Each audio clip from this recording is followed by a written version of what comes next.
ایک دن بطخ اور کوا جنگل میں اکٹھے چہل قدمی کر رہے تھے۔ کوا ہمیشہ اپنی ہوشیاری کا فخر کرتا تھا اور بطخ کو چڑھاتا رہتا تھا۔ کوا بولا، بطخ بہن، تم پانی میں تیر تو لیتی ہو لیکن تم اڑ نہیں سکتی جیسے میں اڑ سکتا ہوں۔ بطخ نے مسکراتے ہوئے جواب دیا، تم ٹھیک کہتے ہو، لیکن کیا تم پانی میں تیر سکتے ہو؟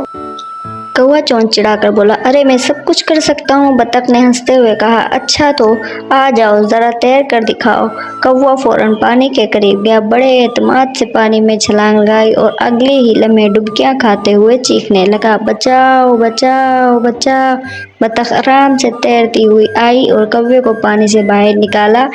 بطخ ہنستے ہوئے بولی، دیکھا، ہر کسی کی اپنی اپنی مہارت ہوتی ہے۔ اب اڑنا تو مجھے نہیں آتا لیکن تمہیں تیرنا بالکل بھی نہیں آتا۔ کوا شرمندہ ہوا سر جھکا کر بولا، ہاں شاید ہر کوئی اپنے کام میں ہی ماہر ہوتا ہے۔ دونوں ہنسنے لگے اور بہت اچھے دوست بن گئے۔ ویڈیو کو لائک، شیئر، سبسکرائب کر دیں۔